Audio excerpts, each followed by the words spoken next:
All right, fight fans, it's your boy Kobe here. UFC 222 live stream commentary going down right now. We are in the second round of the Bryan Caraway-Cody Stamann fight. It looks to me like Caraway won round one, landed some nice punches, ended up in top position, has phenomenal grappling. So looks like Stamann has some work to do. I did pick Cody to win. I had him on the show and I am rooting for him, but Bryan Caraway is a very tough and durable guy. And I'm not surprised he's given Stamann some trouble. They're battling it out on the feet right now. Just over 4 minutes left in the second round. Caraway started playing around, taunting Cody Stamann, who's having a little bit of trouble getting inside. Caraway looks quite loose and relaxed for a guy that has missed, 2 years of active duty. We haven't seen the guy since 19 Fish and Chips, but he looks pretty comfortable here. All right. I'm going to try to get a new browser open for YouTube so I can make sure I see any comments that pop up. Nice shot by Bryan Caraway, and Cody Stamann stuffs it, and you know that's got to help with the confidence here.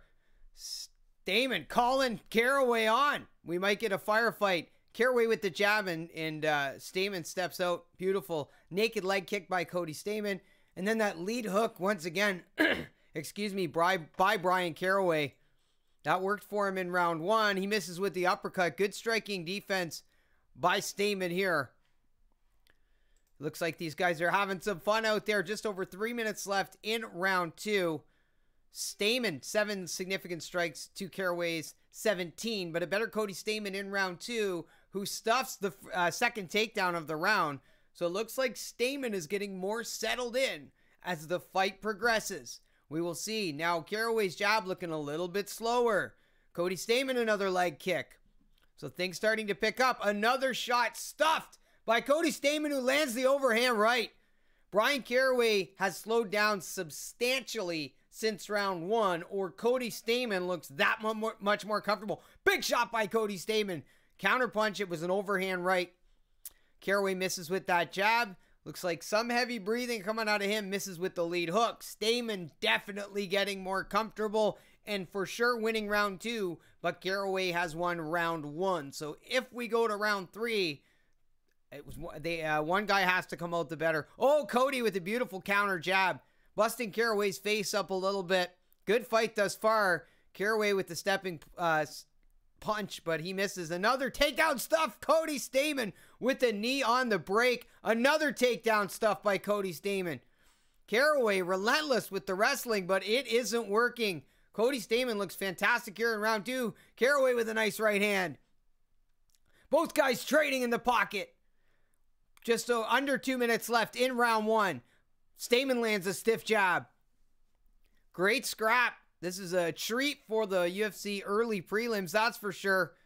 Caraway looking a little worse for wear. Definitely more damage on him than Stamann, who just blocked that lead hook, which has been a weapon Cody Stamann has gone to over and over. And Caraway misses another takedown. He does have Stamann against the fence, but Cody did a good job there, dropping his hips. Now he's got to get this position turned around. Maybe pummel for an underhook here. Both guys fighting it out on the fence. Caraway may be looking to some kind of front headlock.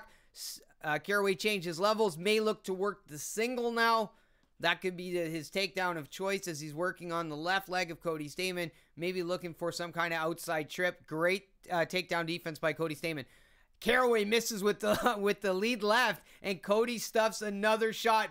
Big counter punch by Cody Stamann, who's finding his range. Stamann with the jab. Things really picking up for the Michigan top team standout Cody Stamann as he's using a hands-down approach, calling Caraway into the pocket. I am enjoying this fight. It's great thus far. Just over 30 ticks left in round two, and for sure it's one round apiece. Great stuff here by both guys. Another takedown stuff by Stamann, who holds on to the underhooks, going to that front headlock position. Now, Caraway's a grounded opponent. Now he's up. Now he can knee. Stamann lands a knee on the break. Caraway with the lead left hook, and then into the transition for the takedown. Stamann has stuffed it. Caraway has gone to that move over and over and over. Lead hook, transition, level change, takedown, but it hasn't worked. Stamann has his wrestling pegged. Caraway now looking for an outside trip. That is it. Round three coming right up. Great round for Cody Stamann. It is one round apiece.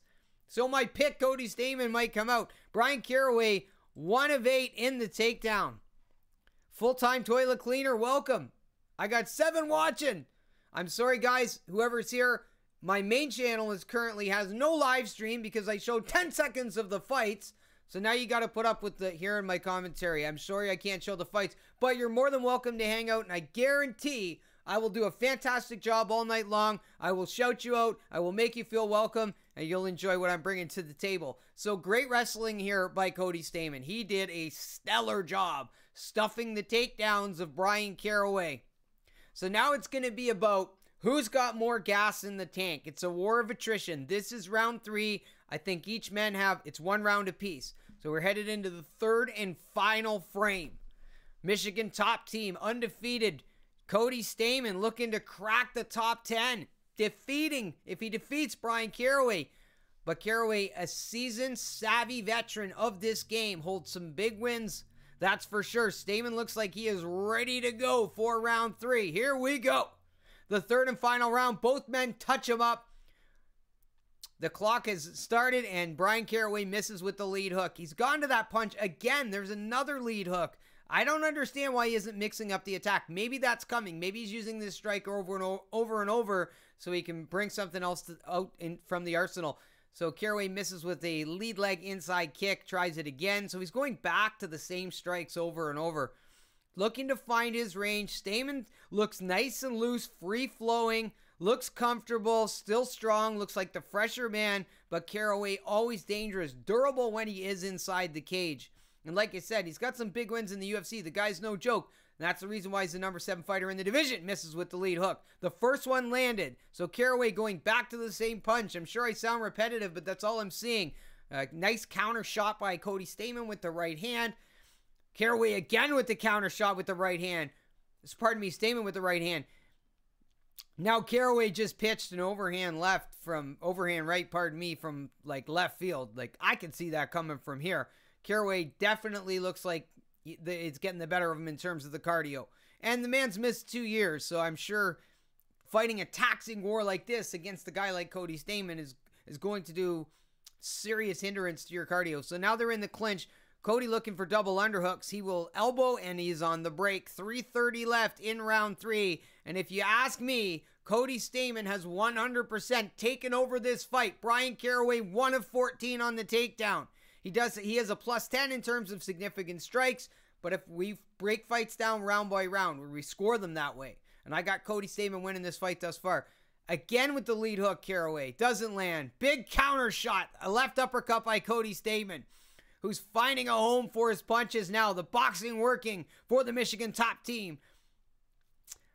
Caraway lead left hook. Misses again. That punch definitely not working for Brian Caraway.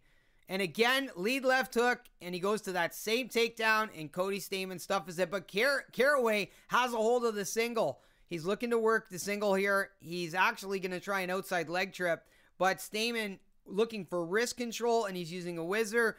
We get another level change by Brian Caraway, who may switch to a double now, but Cody holding on to that whizzer, like I said, pummels under with the other hand. Now he's in a better position. He's going to look to pummel and get an underhook with his right arm and then change the position, and they're on the break. Great takedown defense again by Cody Stamann. Lead left hook lands for Brian Caraway. Overhand right by Cody Stamann. 2 minutes and change left in the 3rd and final round. Caraway misses another takedown. Stamann gets right out of the way.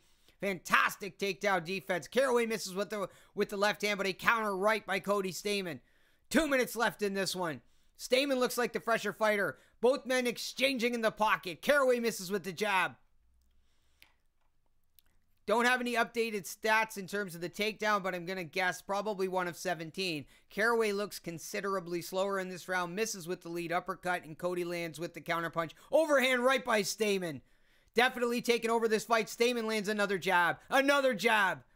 Caraway misses.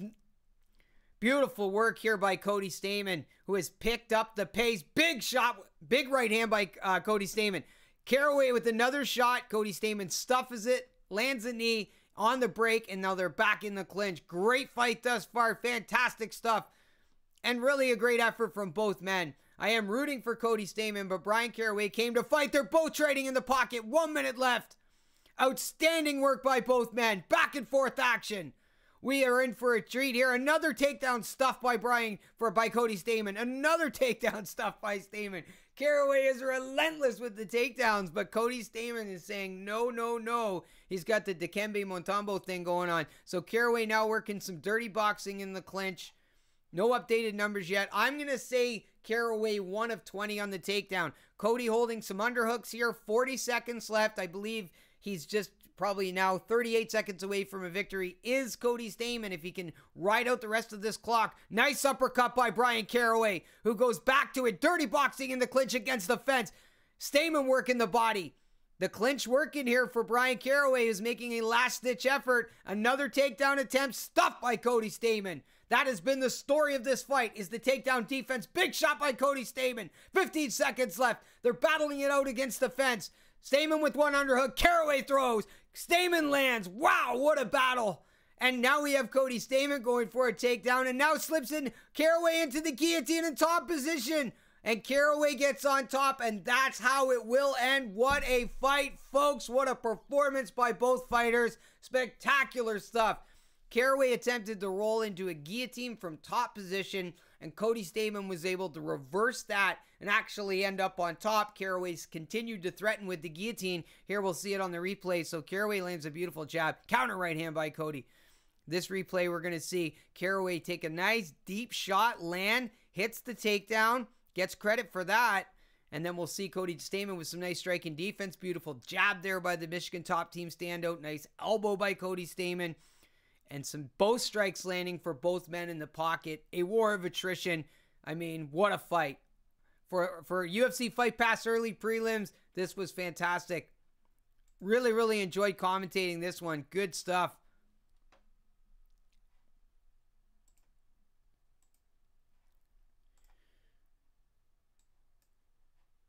All right, I got to get one window pulled up, guys. I apologize.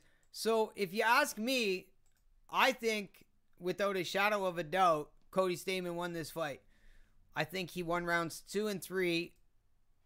Let's get to the live stats. So Bryan Caraway credited with 117 significant strikes to 85. Significant strikes 77 to 70 in favor of Caraway. And the takedowns, Bryan Caraway 1 of 20. So 19 takedowns stuffed by Bryan Caraway. By Cody Stamann. Beautiful wrestling work on the takedown defense. Tell me in the chat who you guys got winning. What's up, Jermaine? I thought you were my ex-girlfriend. That's why I started to get a little tongue-tied. I was like, I'm going to probably have to block her. But it's you. Every time I see your name, I think of my ex-girlfriend, and it's not the greatest feeling in the world. And we are to the judges' scorecards. I got Stamann winning this fight. Let's see what happens.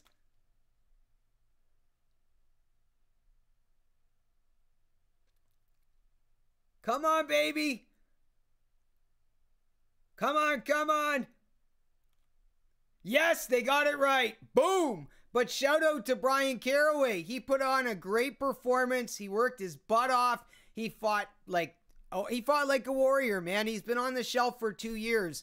I'm not a fan of Bryan Caraway, the person, but I respect the fighter. And now Cody Stamann is probably going to crack the top 10 with this performance. Fantastic stuff. Unbelievable. Joe Rogan now is going to talk it out with Cody Stamann. I wish I could hear what they were saying. 10-fight win streak for Cody. 17-1. And the hard work that he put in has all paid off. Some damage on the face, on the eyelid.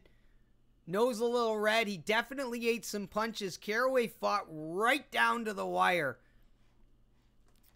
I got to try to get a new window up so I can pay attention to what's going on with the chat. I apologize, guys. Between fights, I'm definitely going to be there to read the comments and shout you out. Just give me a sec here to pull up a new window, and then I can have... I got to get this volume shut off real quick. Somebody snitched me out for 15 seconds. 15 seconds is all... Ay. Okay. hopefully that doesn't cause any problems. Because, yeah, my other channel is legit shut down. The live stream, I lost it till, like, after April. So, can't have that happen again.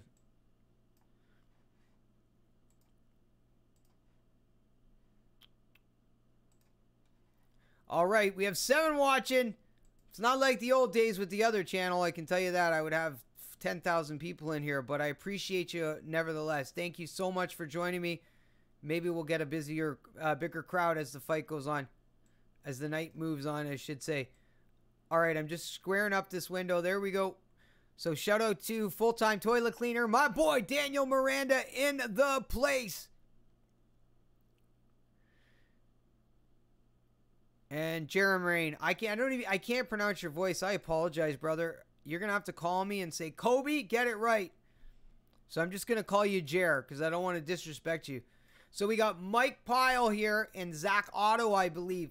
Mike Pyle has a ton of UFC fights. The guy has, like I said, a ton of fights. He's coming off 2 straight losses, but Zach Otto will be the first fighter on deck walking out.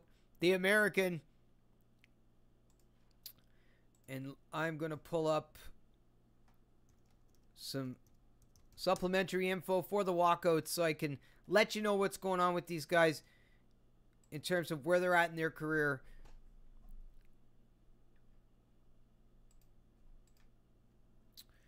I am most excited for Frankie Edgar and Brian Ortega. I am pumped for that fight. I cannot wait. If you're excited, let me know in the chat for Frankie Edgar and Brian Ortega. All right, Zach Otto, 2 first-round finishes. I think he lost his last fight, if I'm not mistaken.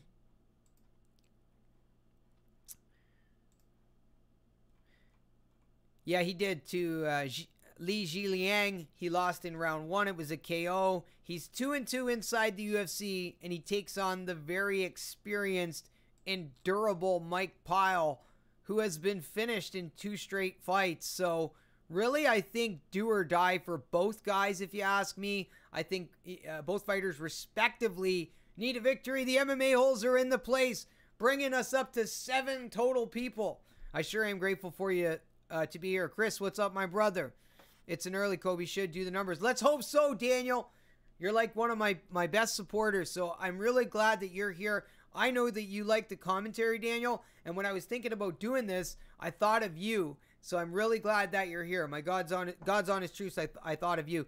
I'm also going to switch the stream option to low latency, which I can't do live. Let me know if it's lagging at all. I may have to restart it. I don't want there to be any any buffering or anything like that. So if it's lagging, let me know, and I will switch to low latency. And if you guys want to check out the MMA holes, make sure to do so. Subscribe as well. They'll be running their Fight Buddies tonight, which is always a good time. Great production. Make sure to go over and check that out. Come back and forth. So here we go. Chris, did you like my man Cody Staman's performance against Brian Caraway? What a fight. What a finish. Spectacular stuff by both men. Mike Pyle is 42 years of age, former WEC welterweight champion. So he has the 5th most finishes in UFC welterweight history at 7. Man, this is an accomplished guy. Mike Pyle's not somebody that you really think of all the time, right? He doesn't pop to mind, at least for most, I don't think in the mainstream, but he's got a ton of fights, both in the WEC and the UFC. And like I said, a former welterweight champion, but he's 42 years old. So if there's anybody out there, including myself, that want to do this sport again or just want to train, this guy's 42 years old and he's competing in the UFC. Like, that's unbelievable. You're single-handedly defeating Father Time at this point. And there are the tail of the tape. Mike Pyle 42, Zach Otto 31. And Mike Pyle will have a 2-inch reach advantage. I'm going to try not to lean forward too much. I'm sure that's going to start looking awkward.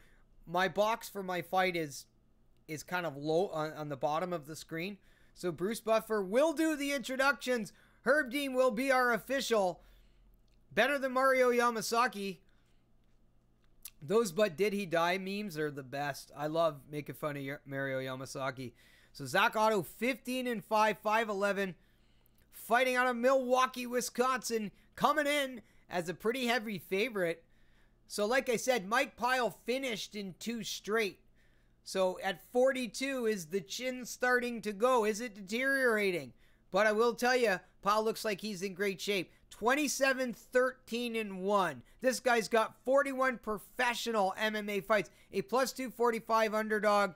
Fighting out in Las Vegas, Nevada. The veteran Mike Pyle.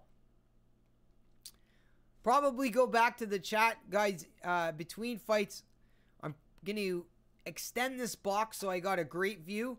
And I can give you the best commentary possible. As well, look at the stats. So I will get back to the chat right after the fights, or actually probably in between rounds. Mike Pyle is a weird build.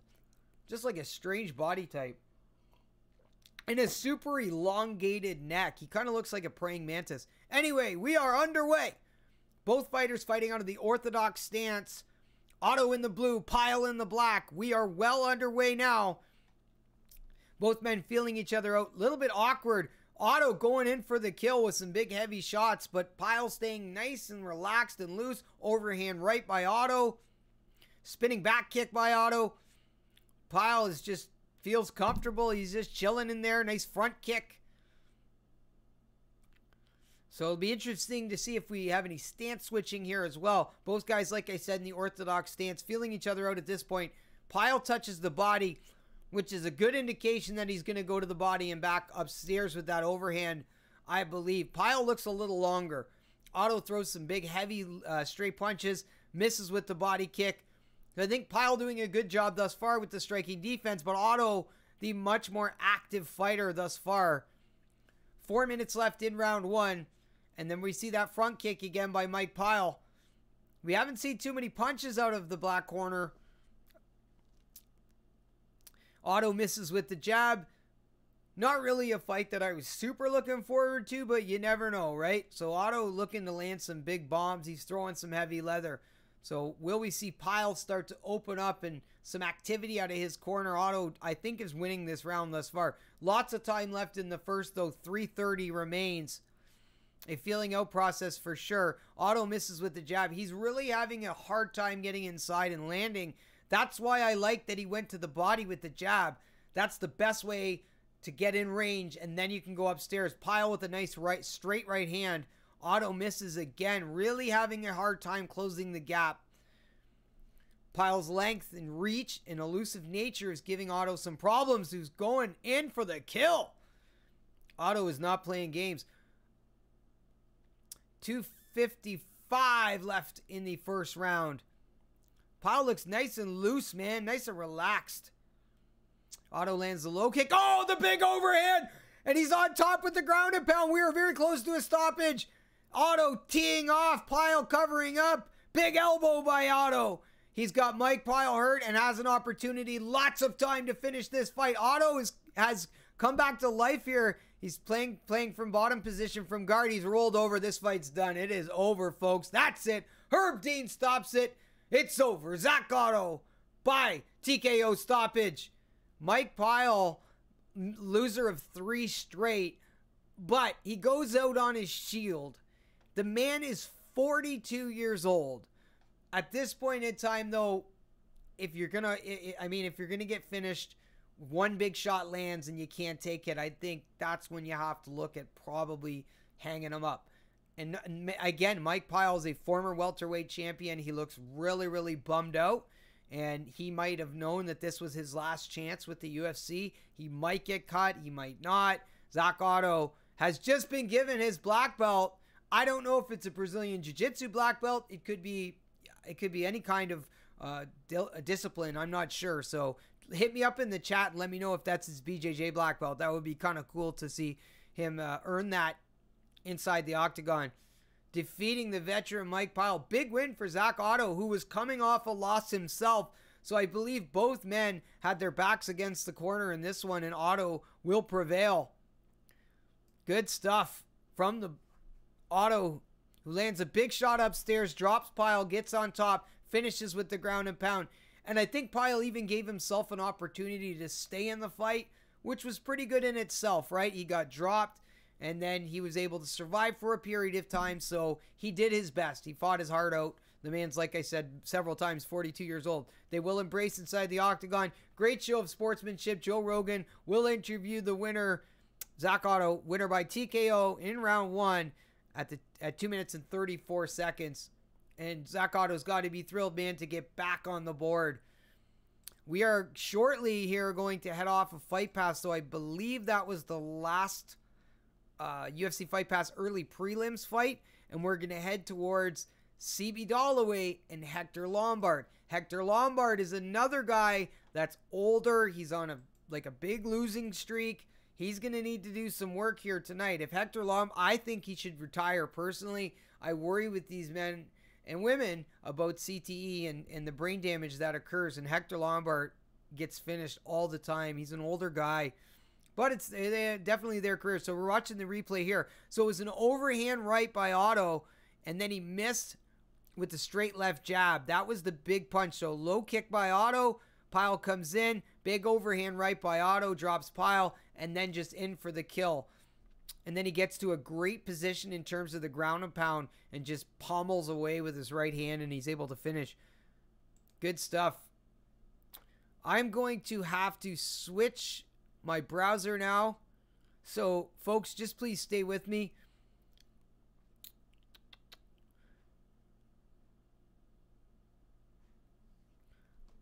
We have an emotional Mike Pyle inside the cage. Joe Rogan is talking to him. This is one of those moments. I wish there was volume. He looks really bummed out, but they've given him the mic. And like I said, my hat goes off to this man, 42 years old. 27-14-1, former WEC welterweight champ. If he hangs him up and retires here, please let me know inside the chat, because I'd like to know what he's saying. He looks really upset. I know he got to be hard, man, losing 3 in a row and getting finished in the process. All right, that is it for your UFC Fight Pass prelims. Great action and fantastic to see Cody Stamann get his hand raised. He will be in the top 10. He should be when they update the rankings. And I am extremely happy for him. We had a great interview. That is on my main channel. Make sure to go check that out. Okay, I'm going to move over to another website, so just give me a second, folks, so I can get these fights up and running now. Hope I got no issues, or I might have to purchase this pay-per-view.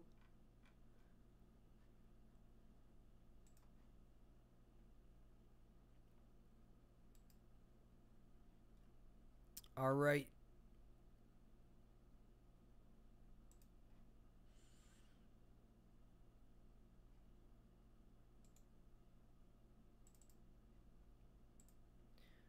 Just hang in with me, folks. I'm just trying to get up the right website here. Hope everybody's enjoying the fights thus far. I thought they were great for early prelims. Good start to the night, and I think we're gonna continue this trend. I think it's gonna be a great night. Frankie Edgar versus Brian Ortega in a co-main event. Wow, that is fantastic stuff. That's the fight that I'm looking forward to most on this card. But I was also very excited to see Cody Stamann, and thoroughly happy that that man was able to come away with such a big victory over a savvy, seasoned veteran like Brian Caraway. Dude is no joke.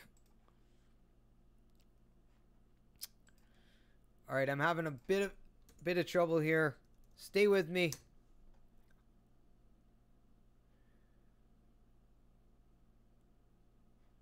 Why do they got to make this so difficult for us to stream? I mean, come on. Should be getting this stuff for free. And I am.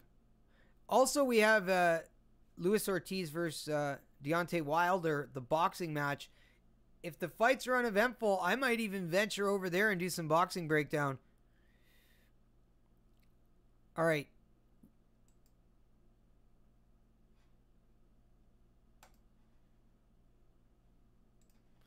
Looks like we have some success here.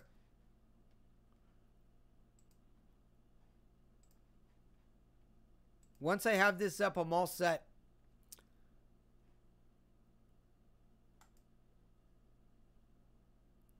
Come on.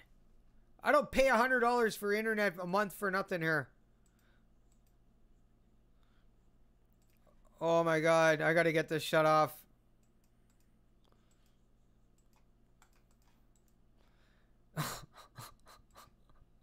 My whole live stream might get shut down. Did you guys hear that? That was bad. Okay, I'm gonna try it again. Oh my. All right, one more time.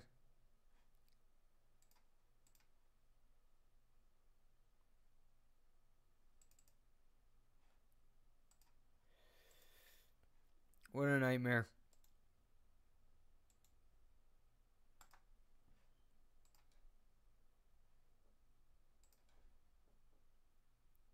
Come on. That freaked me right out. I thought I was going down for sure. I would have had to have started a third channel. It's a nightmare.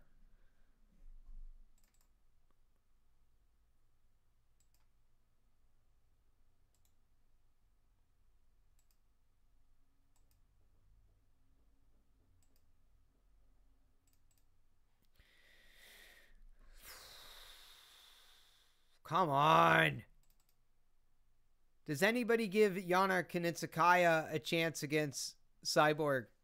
If she wins this fight, it will be arguably the greatest upset in the history of mixed martial arts. It's going to be up there with Rousey Holm, Jędrzejczyk, Namajunas.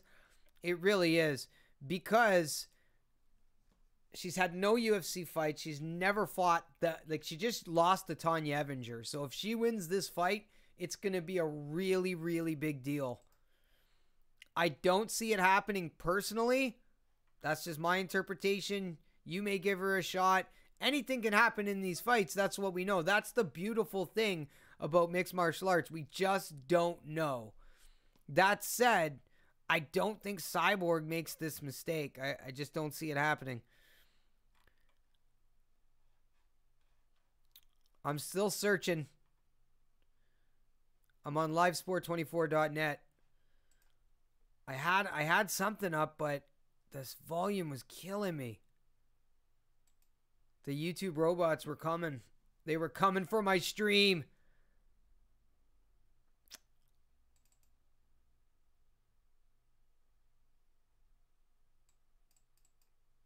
Why won't this not open? Well, I hope you guys aren't having as much trouble as I am. I think Brendan Schaub and Joe Rogan did a breakdown on Brian Ortega's jiu-jitsu. I didn't get to see that, but if you did, let me know in the chat if you enjoyed it, what they talked about. I'm definitely going to go back and watch it. He has, without a shadow of a doubt, some of the best jiu-jitsu I've ever seen inside the cage. I mean, it is legit. It's aggressive. The transitions are smooth, crisp technique. That boy can grapple. Brian Ortega is the real deal on the ground. And it'll be interesting to see if Frankie Edgar's top game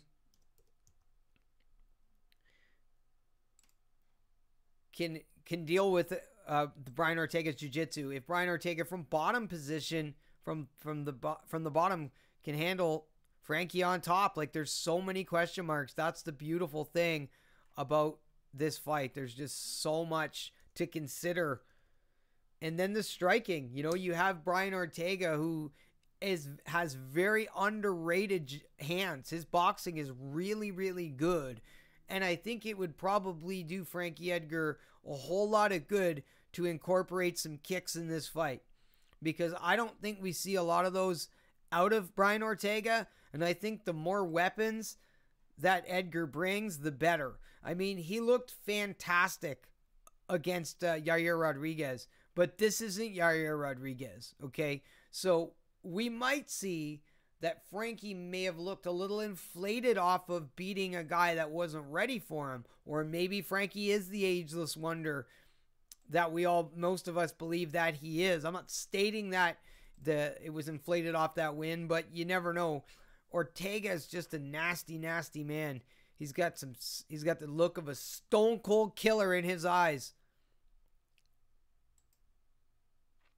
I'm having a really hard time with this. So what's going to happen is I'm probably going to buy the pay-per-view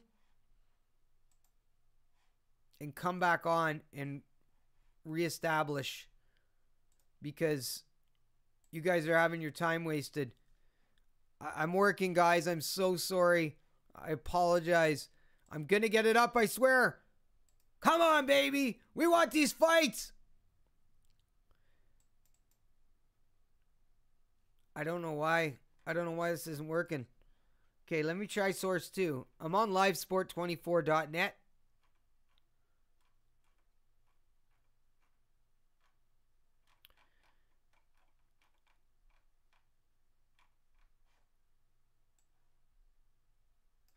Stefan Struve versus Andrei Arlovsky is also an interesting bout. But there's one thing for sure. If I'm a gambler, I ain't never betting on Andrei Arlovsky's chin, that's for sure. Not that Stefan Struve is exactly the best heavyweight in the world, but Arlovsky, I mean, you can't count on that guy for nothing anymore. Not if you're wagering money. I mean, much respect to the fighter, that's for sure.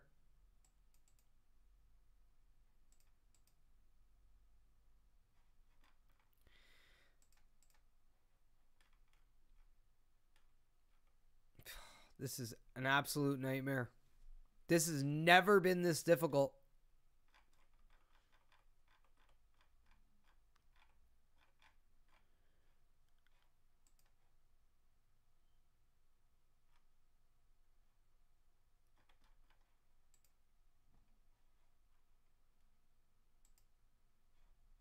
Okay, we might be in business. No, we're not.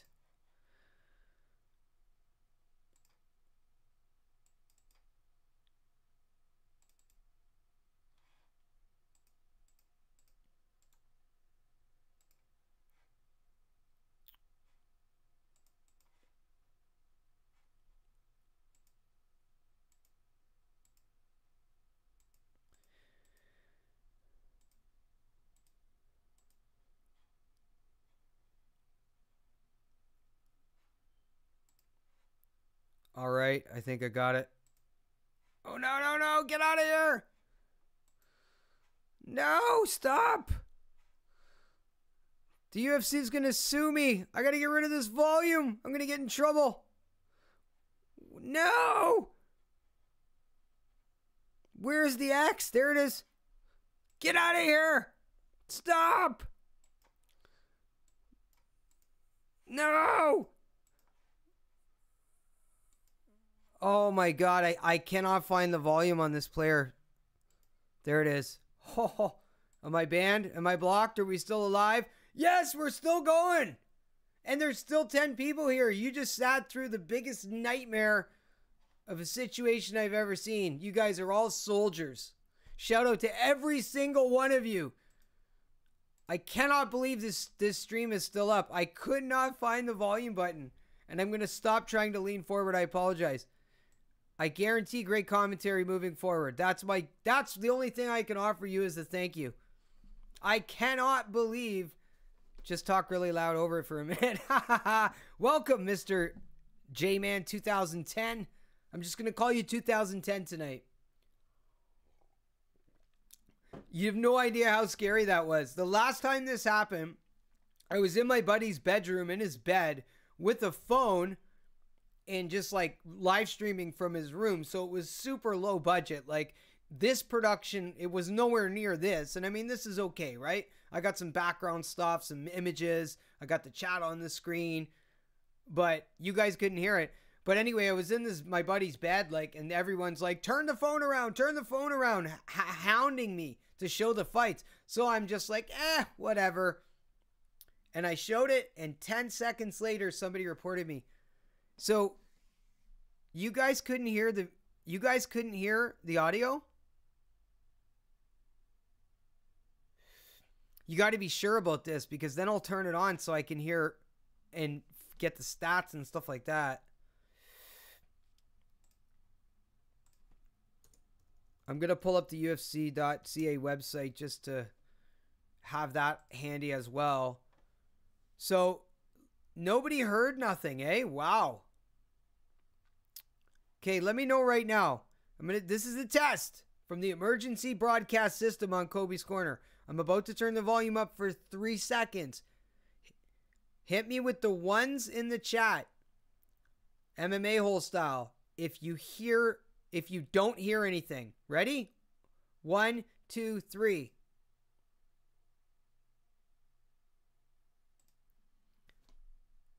Did you hear anything? Hit me with the ones if you didn't hear anything.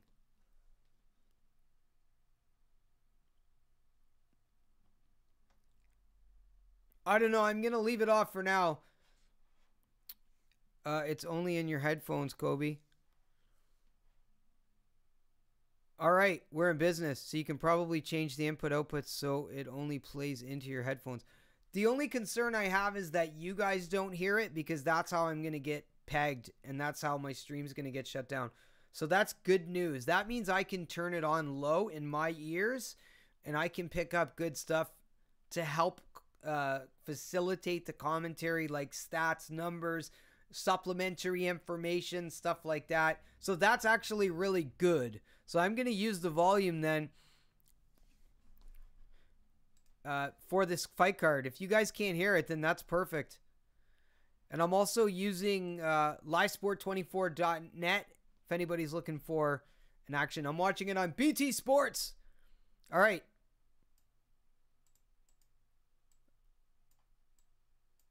Okay, I'm turning the volume up, and now there is none. All right, it's up. You guys can't hear it. If you can't hear it, ones.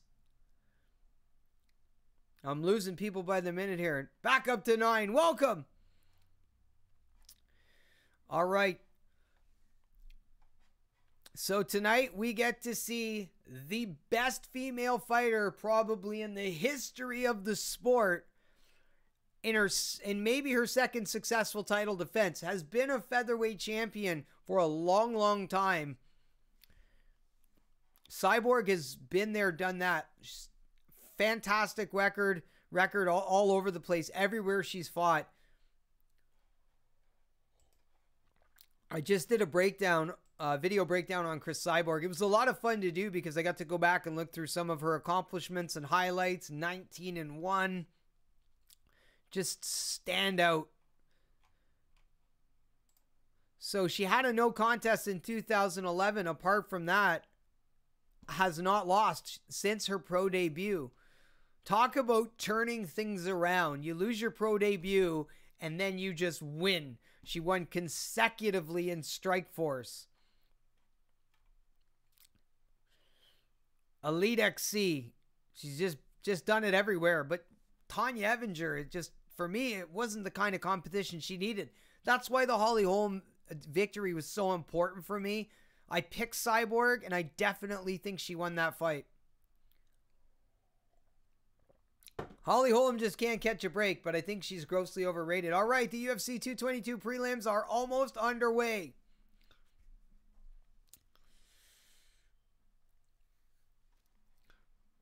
Let's see what we got coming up.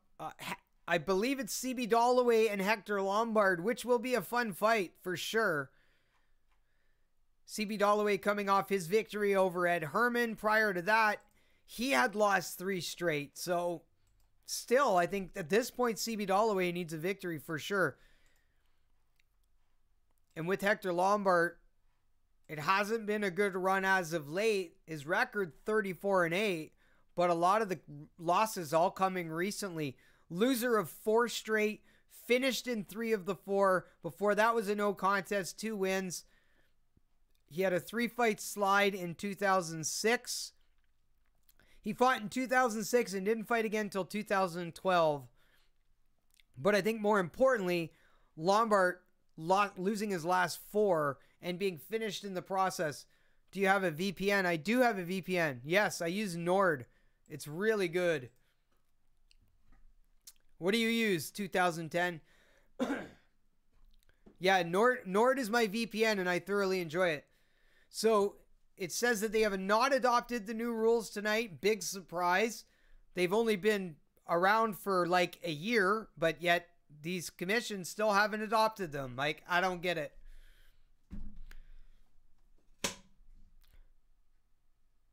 Hector Lombard is entering his 46th professional fight. So CB Dollaway has the only Peruvian necktie submission in UFC history. He has the 6th most takedowns in UFC middleweight history. That's a lot. An NCAA Division I All-American wrestler at Arizona State. So CB Dollaway has that wrestling pedigree in his back pocket.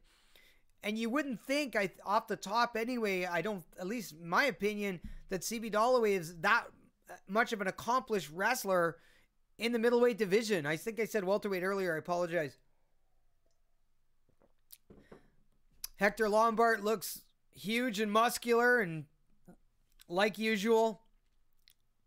Okay, thanks, man. 2010. My real channel, which has almost 2,000 subs, where I do all my breakdowns. Subscribe in the description section below, and then hit me up on one of my videos and we'll exchange emails. So Hector Lombard, 21 first-round finishes, 22 wins by knockout, Brazilian Jiu-Jitsu and Judo black belt. So I think with Lombard, you have to consider how dangerous he is early. And that's what he brings to the table, is his heavy power out of those hands early.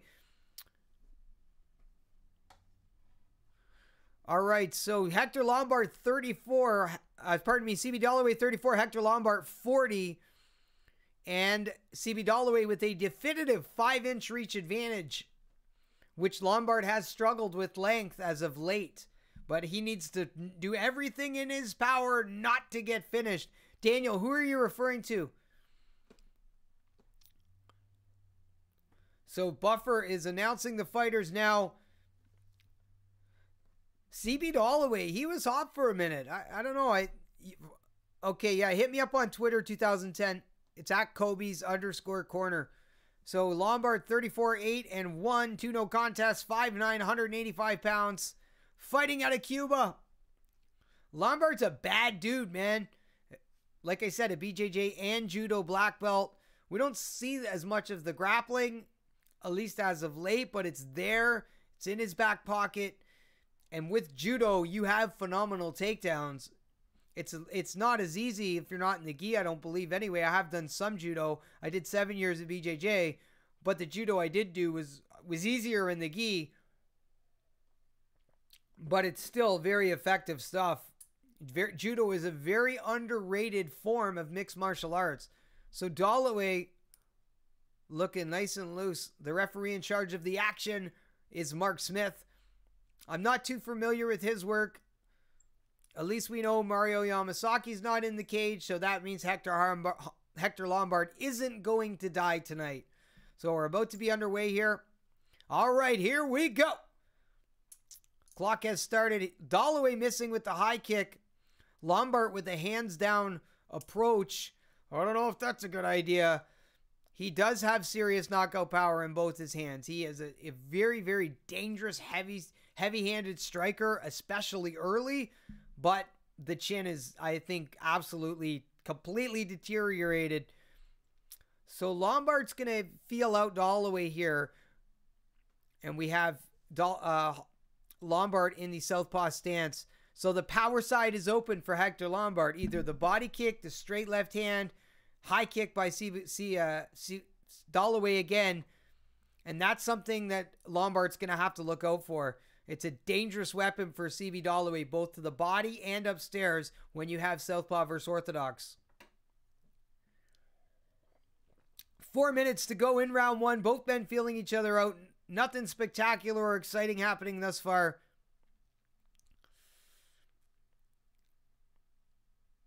So a little lead hand control by Hector Lombard, who's standing there. He almost caught the kick of CB Dollaway, who's now thrown 3 kicks, 2 high, 1 to the body. And like I said, the power side is open. So the body kick and the high kick are going to be a weapon, and the straight left for CB Dollaway throughout the duration of this fight. Oh, he lands a jab. Looked like it rocked Hector Lombard a little bit.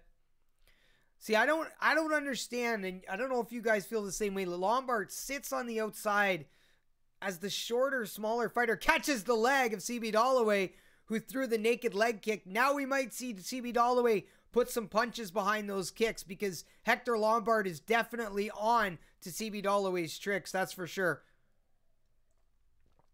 Or maybe we see the explosive nature of Hector Lombard. He can close the gap and throw a big right hand. Pardon me, a big left hand. So we got a very passive Hector Lombard thus far, who isn't really attacking CB Dollaway. I think he's having a bit of trouble with the distancing. Dollaway lands a nice body kick. Lombard in the southpaw stance.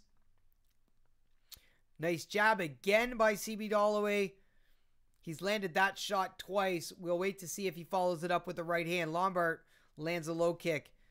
So not a really fast-paced start for either man, but we might see some explosion from either side. Certainly with Hector Lombard, we know that the punching power is there. Just over 2 minutes left. CB Dollaway goes again with the high kick. And like Joe Rogan said, even if he doesn't land these kicks, they're still doing damage to the arm and the forearm of Hector Lombard, which is going to help stop him from raising his hands and keeping them up later in the fight. So they will do dividends later. Dollaway misses with a front kick, really active with the kicking techniques in this fight. Just under 2 minutes left in round one. Lombard misses with a big left hand. And here goes Hector Lombard now. You got to be, like DC said, very, very careful with Hector Lombard because he has the power to knock anybody out in the division. It's just whether or not he can land flush. And he's had some trouble here closing the distance.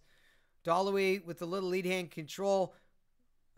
Hector Lombard misses with the straight jab. So you wonder, does Dollaway try to take this fight to the floor? Because Lombard is a beast. I mean, he's not an easy guy to take down. And he's going to be a handful on the ground. So CB Dollaway's best route to victory, I think, is on the feet here. And he throws a kick, Lombard catches it, and then returns fire with the straight left. So that might be something that we see more and more in this fight as Lombard start to try to catch those kicks and then fire the counterpunch. Under 1 minute left. I'm sorry, guys. Not a very exciting fight thus far. But I think we're going to see a finish. My spidey senses are tingling. So, I don't know, man.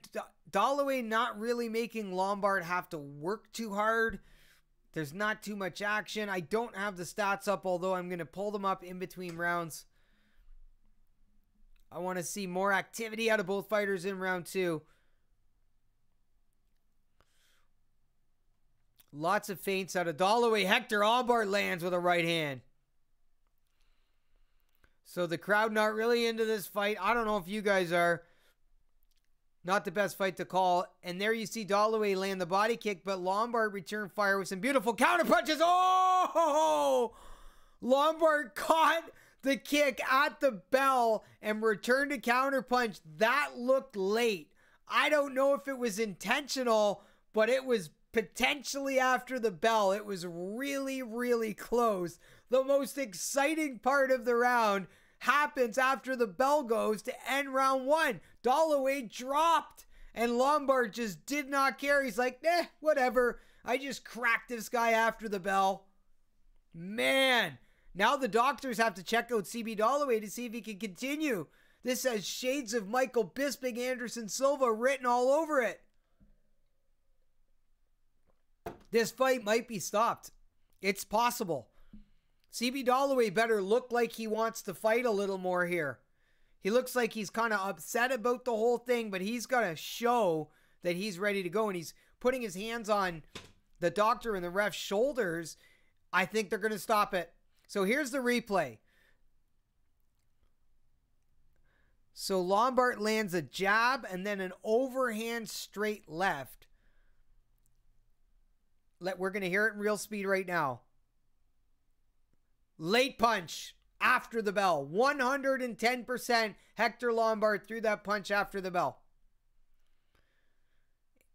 Yeah, and CB Dollaway is not ready to go.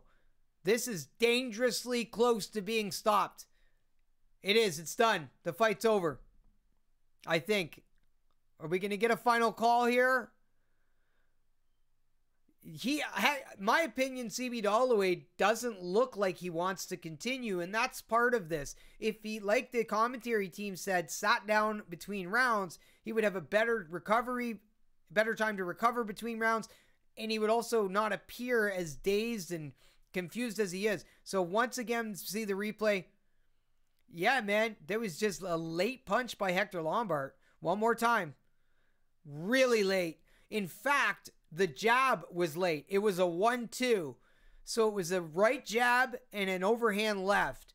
And I think the buzzer went before the jab landed. So now they're checking the eyes of CB Dollaway.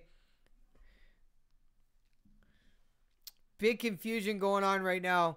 We got two referees. Herb Dean is in the ring.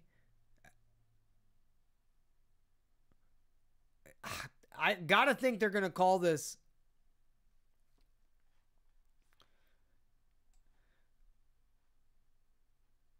So Herb Dean asked if the ref felt it was intentional. So the commentary team feels that it was retaliation from the hard kick to the body. CB Dollaway is now off the stool.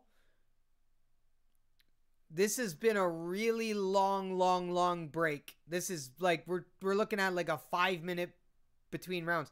It's over. It's over. The fight has been stopped. Dollaway is still razzled. He got hit with a bomb. And when a fighter hears the bell go, they naturally start to de-escalate and let the guard down. Hector Lombard is a dirty cheat. That was filthy. Wow. Haven't seen something like that. So we'll see the official ruling. I don't want to make any comment on what I think the final render decision is going to be until we get it. CB Dollaway being helped out of the cage. So he definitely wasn't ready to continue. He may have not looked between rounds like he wanted to continue, like I said, but I think that it was real. I think he was legit hurt. And there's no point in continuing a fight and getting a brain injury just, for the sake of it. Like, they have to think about their health and life after fighting. CB Dollaway was in no position to continue that fight. Hector Lombard should be disqualified. So it's a DQ loss for Hector Lombard. And that is the right call. So at the end of round 1, CB Dollaway hit twice after the bell. Hector Lombard disqualified. CB Dollaway, some boos, some cheers. So CB Dollaway, winner by disqualification. That's a really nasty shot to take. And I mean, he's probably got a concussion. I've had several, and he doesn't look like he was laying it on or playing it off at all. I think we know now, at least this far after the punches landed, that CB Dollaway was legitimately injured. He could probably sue Hector Lombard for this. This was a straight-up assault. So we're going to go to the Metro PCS move of the fight. Will it be the shot after the bell? So big body kick by Lombard, who returns fire, straight right jab, overhand left.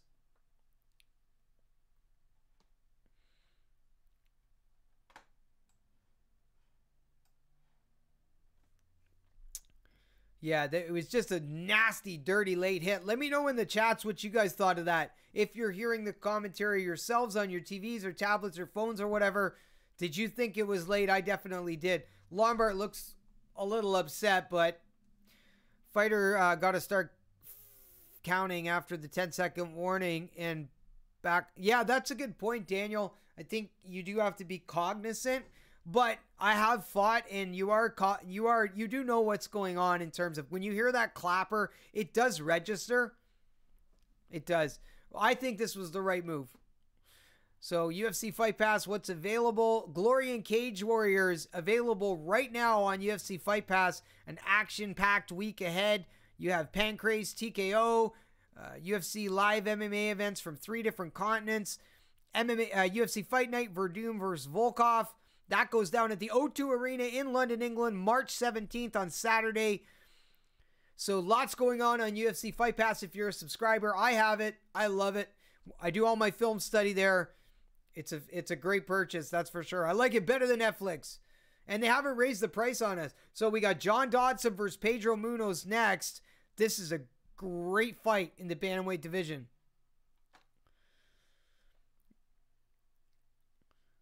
Munoz undefeated in the UFC, if I'm not mistaken. But Frankie Edgar and Brian Ortega is the fight that I am waiting for the most. Let's pull up some data on Munoz and Dodson.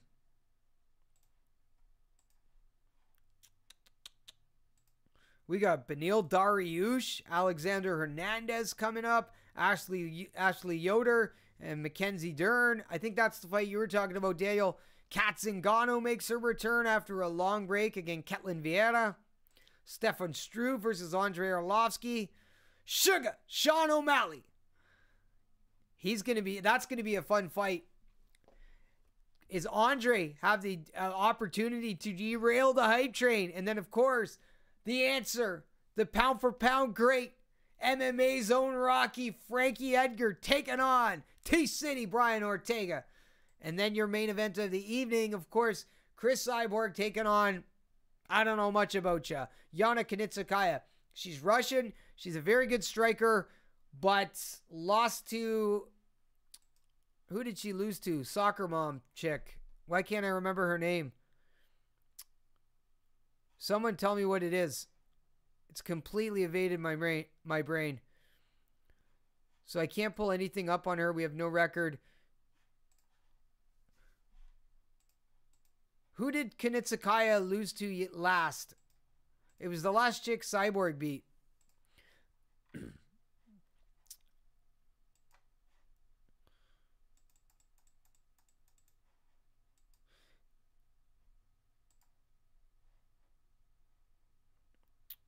What do you guys think of Sugar Sean O'Malley? Is he the real deal, or will the hype train be derailed tonight? I'm not sure yet. He's kind of a cool personality, and I think he has star potential. So it'll be fun to watch him fight. He is an interesting guy, that's for sure. I think that's going to be an action-packed fight, and maybe like a sleeper fight for a bonus in that one. John Dodson is 20-9, 1 fight of the night, 2 knockout of the night, fighting out of Albuquerque, New Mexico. 33 years of age, 5'3", 135, 66-inch reach. He's fast. He's got fast hands, fast feet. He's explosive. He's coming off a loss to Marlon Moraes, a split decision loss, which I think some people didn't like that call, if I remember correctly. Prior to that, he beat Eddie Wineland by decision. Hasn't had a finish since 2016. That was Manny Gambarian. He lost to Demetrius Johnson twice in title fights. And he beat TJ Dillashaw, a knockout of the night, in round 1. That's dating back to December of 2011. So John Dodson has had a solid career. Fell short in title shots against Demetrius Johnson. Lost his title, I believe. I think that's what happened. So the Magician looks to resurrect things, coming off a loss to Marlon Moraes, who's an absolute monster. But it will be no easy task as he takes on Pedro Munoz. 15-2, currently ranked number 10 on the bantamweight ladder. 3 performance of the night bonuses. 15-2, focused. 31 years old. Has a 64-inch reach. He's 5'6", the young Punisher. And he has losses in the UFC, pardon me. He lost to Jimmy Rivera and Rafael Asunzo. He had a no contest as well. But he is on a 4-fight win streak with performance of the night bonuses in 3 of the 4. Last submitting Rob Font. In fact, 3 of the last 4 fights that he's won have been by submission. So the grappling is very strong for Pedro Munoz. We know that much. Did Dodson ever get paid for the last fight, or is the UFC going to double pay him for his show purse? Tanya Evinger. That's it. Thank you. I don't know why I couldn't remember that. All right, we are back inside the T-Mobile Arena and ready to rock and roll. Pedro Munoz taking on John Dodson. A great fight for the bantamweight division. Both guys ranked. We should see a lot of speed, a lot of transition, a lot of scrambles. And I think for this fight, if I'm being completely honest, we should see some high level and exciting grappling.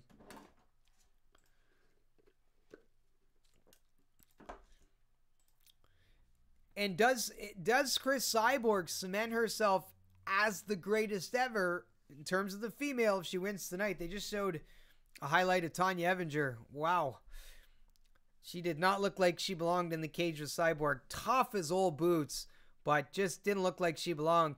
And that's been the problem with Cyborg. It's been the level of comp and comparison, but it's not her fault. She can't make 135 pounds. So Jason Perillo is her striking coach. He has been a guest on my show. Really cool guy.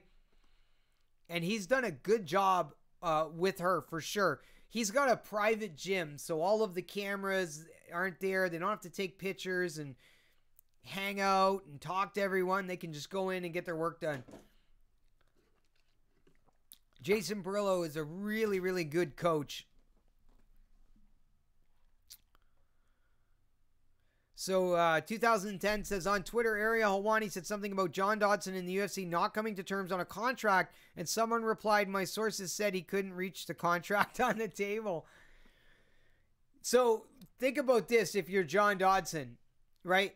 If I was him, I probably would have re-signed, because if he loses, he's coming off 2 straight losses, and he loses all of his negotiation power. It's not going to be worth as much if he loses this fight. And typically from what I've seen, when the UFC gets into contract issues with these fighters, they don't do well in their last fight. They typically intend to lose if they're on the verge of maybe going to Bellator. I'd like to see the stats on it when they're in limbo, like John Dodson. So who knows? Maybe that will work against him. Is he thinking about this too much? Dodson might go to Bellator to grab a belt. And Daniel, I think that's exactly what would happen at bantamweight over there, but you never know. We've seen a lot of UFC fighters make the transition, and it just doesn't work out.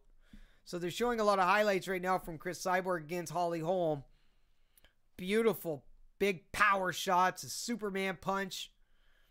She hit Holly Holm with some crackers and earned herself the UFC featherweight championship of the world. Holly Holm gets 3 title shots in 7 fights. Cyborg's dominance, 9-fight win streak, 8 wins by knockout, 5 in the first round, 2 in less than 1 minute, won the Invicta FC featherweight championship, 3 title defenses, won the UFC featherweight championship, defended versus Holly Holm at UFC 219. So look at the accolades. Look at the body of work. Cyborg's dominance stands out. I'm grabbing a glass of water. Give me 1 sec.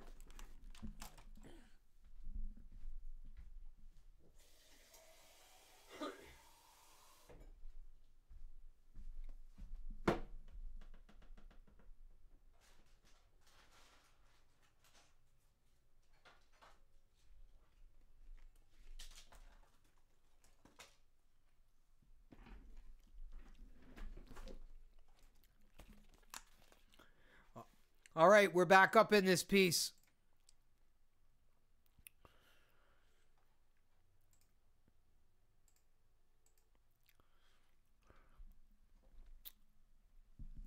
Live on pay-per-view tonight. You can order now if you're ordering. I'm not. Ha-ha! Hope everybody's having a good time. I'm sorry I can't show the fights, obviously, but I do hope you enjoy the commentary. And as well, please subscribe, not just to this channel, but to my main channel, link in the description section below. That's where you'll find all my breakdowns, interviews, analysis, all that good stuff. I interviewed Cody Stamen. That's on my original channel. It was great to see him probably crack the top 10 tonight with a victory over Brian Caraway. So Pedro Munoz, bonuses in 3 of the last 4, 3 by submission, but the Magician is going to come out dancing. In negotiation with the UFC, and needs a standout, spectacular performance, hopefully a finish, to put himself in a good spot to make the UFC dig deep into those pockets. He's a bantamweight, so you never know with these lighter weight classes. These fighters, they just don't get their just due. And he isn't exactly, they aren't must-see TV, but for the diehards like you guys, I think, we appreciate their craft much more. Tons of commercials. Driving me absolutely nuts. Let me know in the chat who you guys got in terms of picks. Do you have Frankie Edgar, Brian Ortega? Does Yana Kanitsakaya have a chance against Chris Cyborg? Do you like Andrei Arlovsky, Stefan Struve? Of course, Kat Zingano returning after like a 2-year break. Still ranked number 6. Taking on Ketlin Vieira, who is the number 5 fighter in the women's bantamweight division. And I think the 135ers, in terms of the women, they need some more life into that division. So I'm kind of glad that Kat Zingano is back for that reason. And I think if she can return to full form, she could be a bit of a showstopper there. Come on, John Dodson and Pedro Munoz. Let's get on with this. What else do we got going on here? Ashley Yoder, the Spider Monkey, 5-3, taking on Mackenzie Dern, who is 5-0. That should be a decent fight. And Beneil Dariush, the number 12 fighter in the lightweight division, is a really underrated guy. Really crisp striking. I like his game a lot. I don't know a ton about his opponent, Alexander Hernandez, who is 8-1 and making his debut. So go figure. This guy, Alex Hernandez, making his debut against a ranked guy in the lightweight division. He's won 3 by KO, 2 by sub, 4 first-round finishes. He is on a 6-fight win streak, had a reported 3-0 amateur record. He was the Hero FC lightweight champ. So for Alexander Hernandez, I think definitely bringing some accolades to the cage. But like, your coming out party is Beneil Dariush? Really? That's a tough go. Cyborg and DJ, most dominant fighters today. Definitely at the top of the list. All-time dominant, along with Silva, GSP, and Jones. I think you're correct, Daniel, and I don't think that they get enough credit. There was a poll on Facebook a couple days ago on who everyone thought was the greatest fighter of all time. Conor McGregor's name was on there. Anderson Silva, GSP. I can't remember the other ones. There wasn't too many more. And there's Mighty Mouse at the bottom. And when I hit the plus to pick Mighty Mouse, he did not have one person on this poll pick him as the greatest of all time. And it had said, if he gets 12 successful title defenses, would he be the GOAT? Like, yeah, man, obviously. I think when you're talking about the best ever, that is all about successful title defenses and cleaning out your division, which he has done with complete dominance. They are taking forever to get this fight going. Does the UFC not know that Kobe's Corner and my team, my army of fans and friends are waiting? Come on. Being a fan of Arlovsky since day one, but I would like to see Struve climb the ladder and give Stipe the rematch. I don't like Andrei Arlovsky in this fight personally. I don't think he's going to win. I think Struve is. Someone's got to give Stipe a fight. It wasn't Francis. That's for sure. I didn't jump on that hype train. I think Brock Lesnar is going to come back, and I think he is going to fight Francis Ngannou. I think that is going to be the big heavyweight fight, the two monsters. All right, they're introducing the number 10 bantamweight in the world, Pedro Munoz, 15-2-1, 1-no contest, 5'6", 135, fighting out of Sao Paulo, Brazil, and he is the underdog. This right here, this might be a moneymaker. Pedro Munoz can grapple his ass off, boy. All right. So John Dodson fighting out of the red corner, all smiles, the number 8 fighter in the bantamweight division, 20-9, 5'3", 134.5 pounds, fighting out of Albuquerque, New Mexico, and he is your favorite.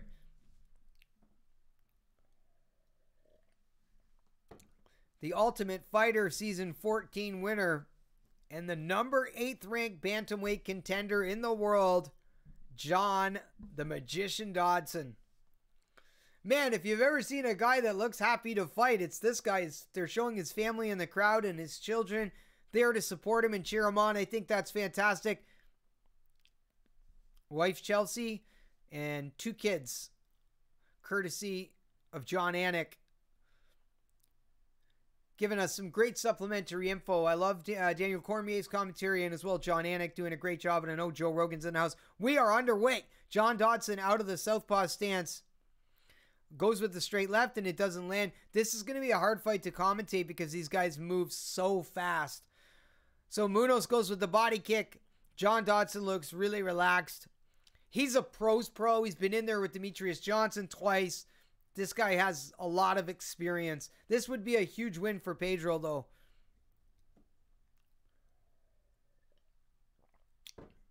So what'll be interesting for me in this fight is if it hits the canvas. I want to see these guys in some fast-paced transitional grappling. That's what I want to watch here. Rather than like volume striking and just, you know, the fight staying on the feet.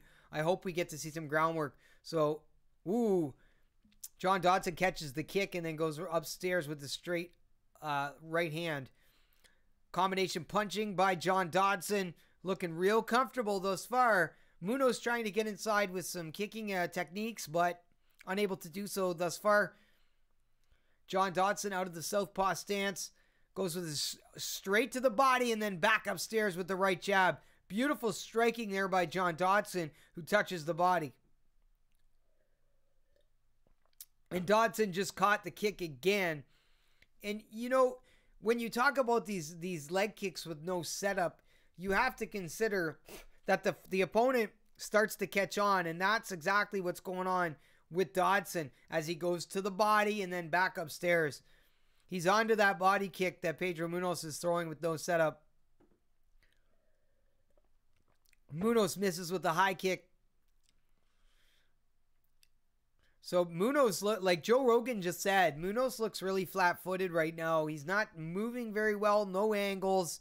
He's just kind of plodding forward, and that's not really working out for him too well as John Dodson is moving laterally and fluidly, and subsequently, I think, the more active guy in winning the round as Munoz misses with the body kick again. So 2:43 left in round 1. Dodson returning fire once again. Munoz has not picked up anything in terms of the footwork. He's continued to plod. Oh, big knee though. John Dodson not affected by it. And then some counter shots again by John Dodson, who continues to return fire. 3 or 4 strikes, whereas Pedro Munoz is throwing 1 or 2 at the most. Munoz misses with the high kick. So 15 years in the bank for John Dodson, has never been finished. Information courtesy of Anik. And there you go again. John Dodson catching the naked kick. And there Munoz throws another one. Just committed to these. Nice low kick by John Dodson. Attacking the lead leg of Pedro Munoz. Nice counter punch.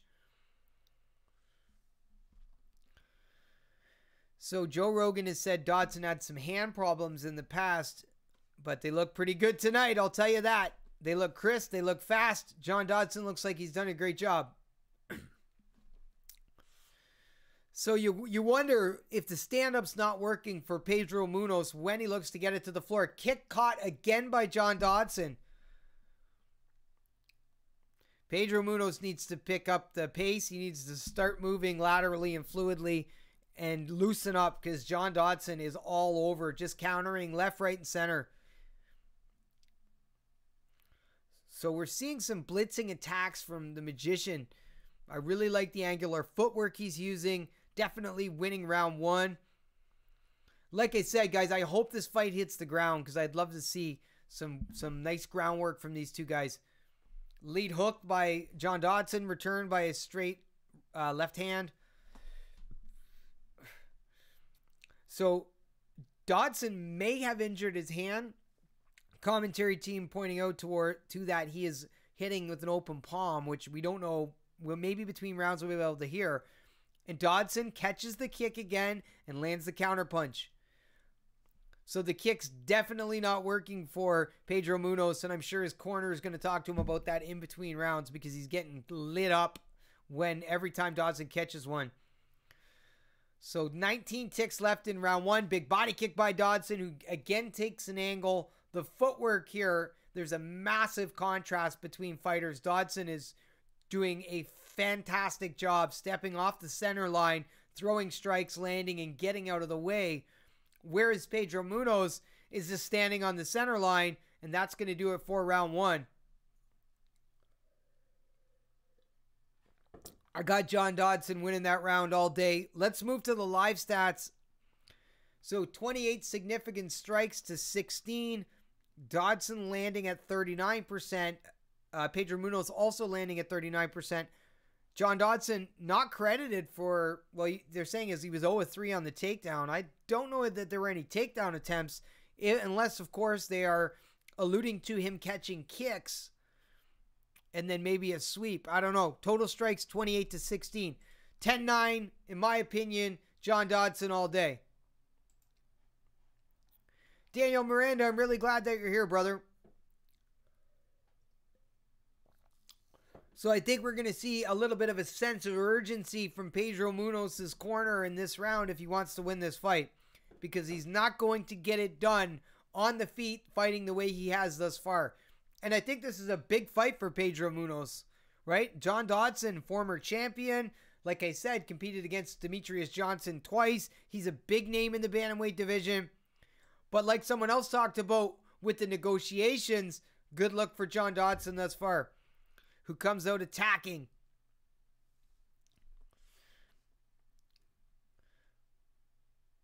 We didn't get to hear anything between rounds in the corner, or at least I didn't. Nice inside leg kick, followed up by a big left hand by John Dodson, tagging Pedro Munoz. Speed is a big factor in this fight, and it is in the black corner. John Dodson is considerably faster.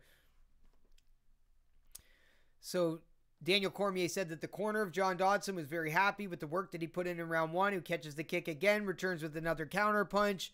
Munoz with the same attack, and then Dodson with the same counters. He keeps going to these kicks, and they're not working. Dodson's catching them every time.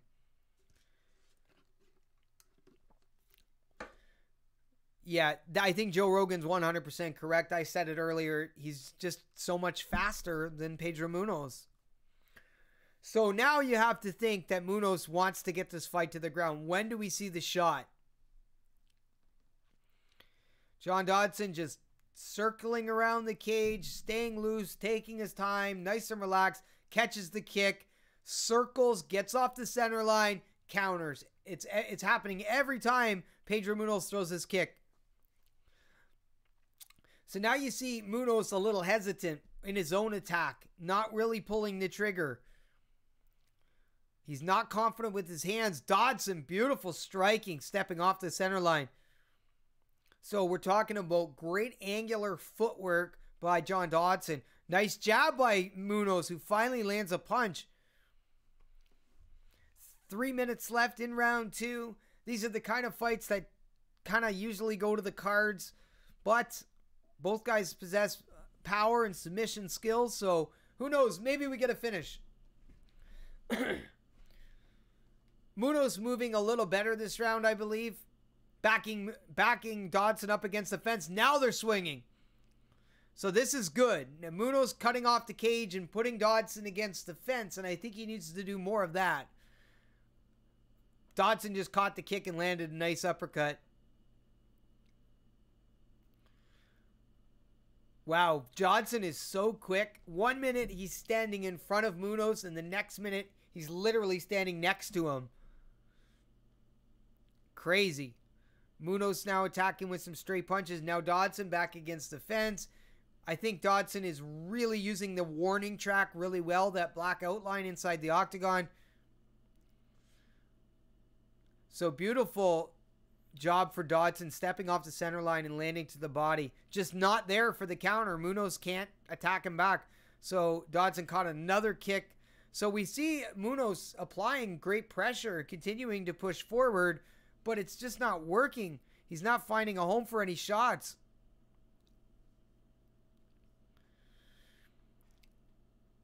So let's go to the live stats real quick.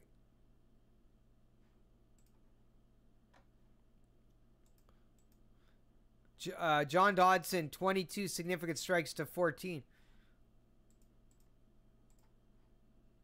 So I missed that punch. I don't know who got hit.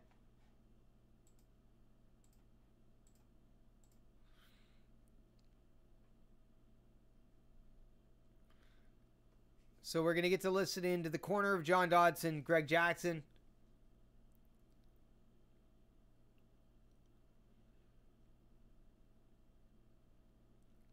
And really, I think the perfect camp for John Dodson, who's really game planny.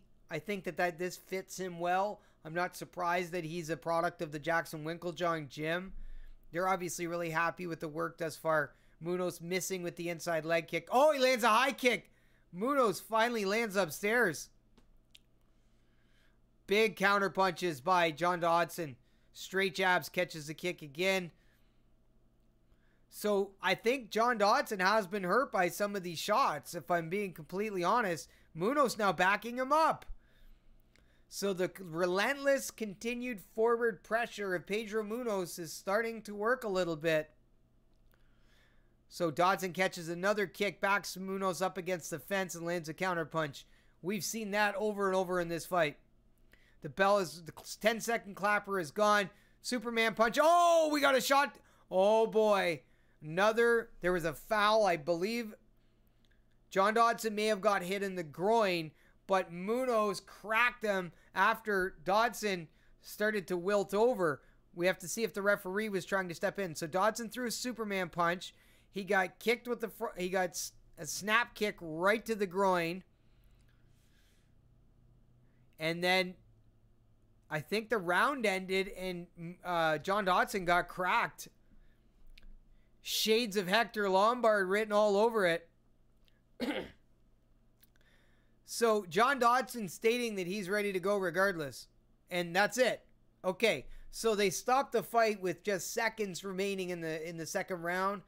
They allowed them to restart from the center, and then they called it. So now you have to ask yourself, how much damage did that shot do to John Dodson in between rounds? At the end of the round, pardon me. So Munoz's corner is telling him that John Dodson is circling primarily left, which I think is pretty good advice. But with the magician, you have to be conscious of everywhere that man is. He is lightning fast inside the cage.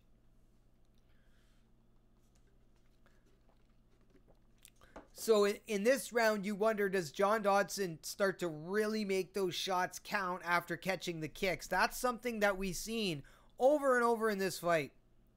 Hopefully we get a finish here, boys and girls. All right, the third and final round is underway.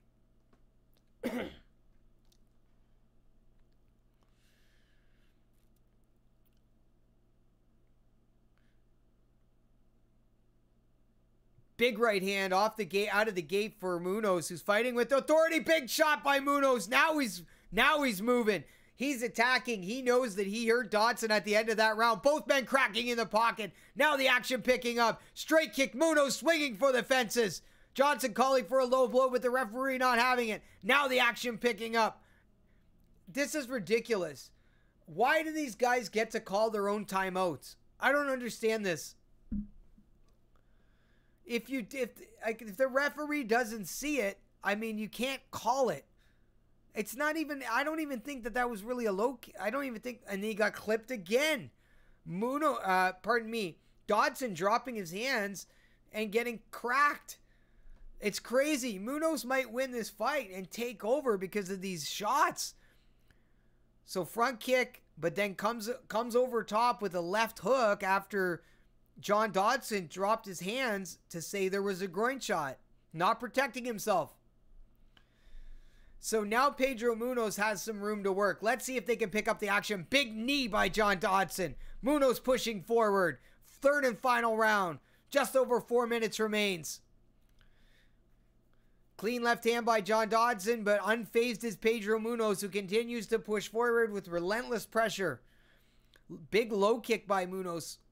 Big chopping shot, but he needs to, I think, finish in this round or he's not going to win this fight. But Munoz has landed some considerably hard shots in this fight, and I think needs to go for broke. Under 4 minutes remain in the third and final round. John Dodson blocks the high kick. Dodson lands with the straight punch.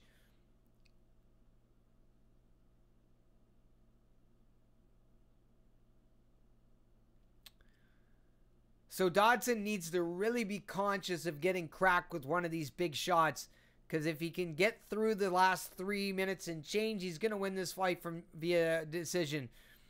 Munoz with some straight punches. He's got to just let him fly. Pedro Munoz needs to go for broke, and he needs to do it right now. Just over 3 minutes left. Beautiful straight left hand by John Dodson. But Munoz unfazed, moving forward. He needs to go back to whatever he was doing in round 2 when he got Dodson to exchange in the firefight in the pocket. So now we are under 3 minutes remaining in the third and final round.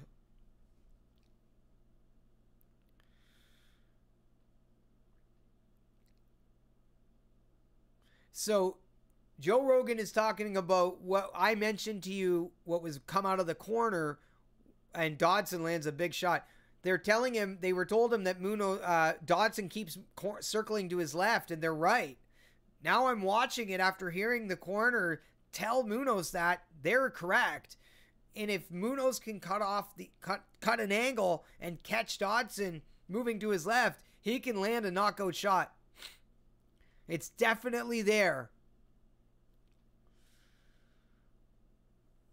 So Dodson, last 3 fights have gone the distance. I don't see a finish in the cards for this fight, but you never know. Hopefully I'm wrong. Munoz throwing with some leather, but not landing. Dodson likely to ride this one out with the contract on the line, winning this fight, I think, pretty convincingly thus far. Took some late shots after the bell.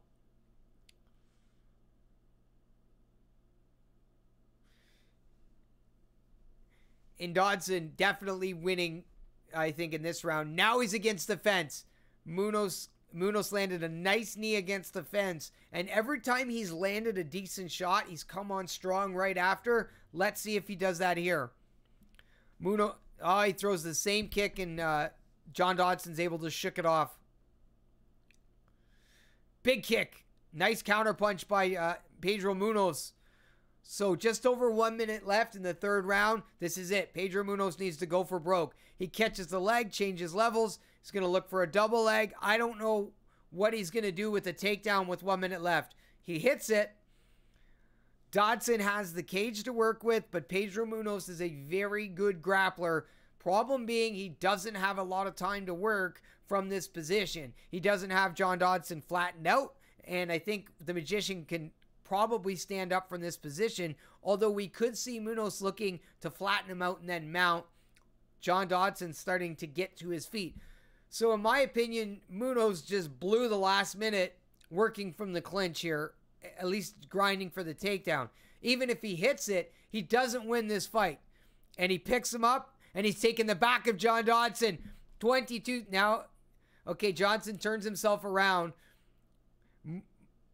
Referee gives warning for grabbing the cage. Munoz landing some knees. 10 seconds left. Munoz continues to batter John Dodson with the knees. Oh, they land on the break. Munoz with a nice short punch. They're trading back and forth. John Dodson lands right to the final bell. Both men throwing strong. Great finish to the fight. I wish the first 14 minutes and 50 seconds were like the last 10 seconds. So we're going to wait for the judges' rendered and final decision. So let me take a look at this card. We have two more fights on the TSN prelims, and then we're going to go to the main card. I'm probably going to take a break for the next 2 fights, and I'm going to come back on when I get hooked up on the pay-per-view, because I don't want there to be a huge lag in between and have to make people wait while I'm sitting here like an idiot, like messing with the computer, trying to, get the fight up. So I'm going to arrange that first and then come back on. If you are here and enjoyed it, thank you so much. I haven't done this in a while. I'm a little bit rusty. So I don't think there's any question John Dodson won. That said, Pedro Munoz did a pretty good job fighting such an experienced former world champion in John Dodson. If you think that Pedro Munoz won the fight, let me know inside the chat. And make sure you enjoy the next 2 fights. They do look great. Beneil Dariush against the newcomer. Man, what a tough debut he's got. And the lightweight division, all 15 of those top guys at 155 are all beasts.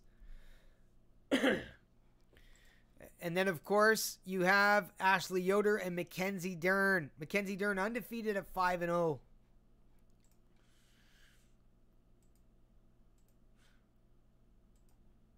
All right.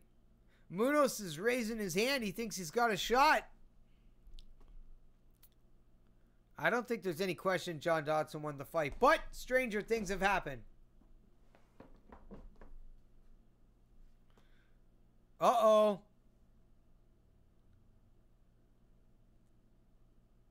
Uh-oh, it's a split.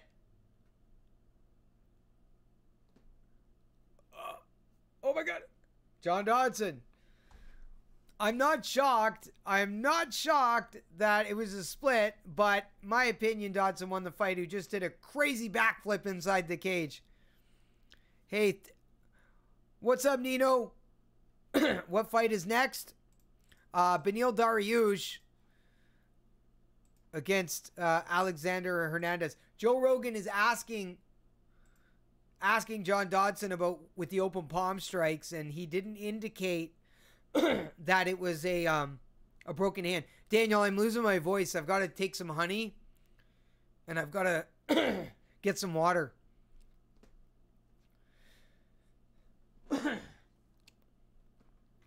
So, John Dodson put himself in a much better position to negotiate now.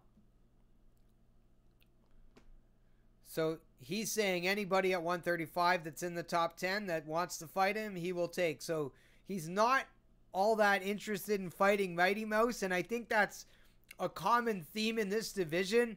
If you'll notice at 135, pardon me, I'm thinking at Demetrius Johnson. He wants to fight anyone at the top of 135, and they're all beasts. Okay, he lost to Demetrius Johnson twice.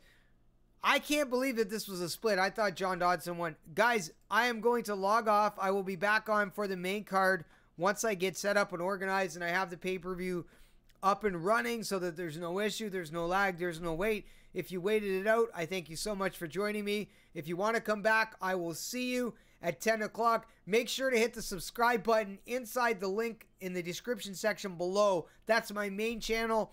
I'm closing in on 2,000, so I would greatly appreciate it. That's going to do it, guys. I'll see you at 10 o'clock.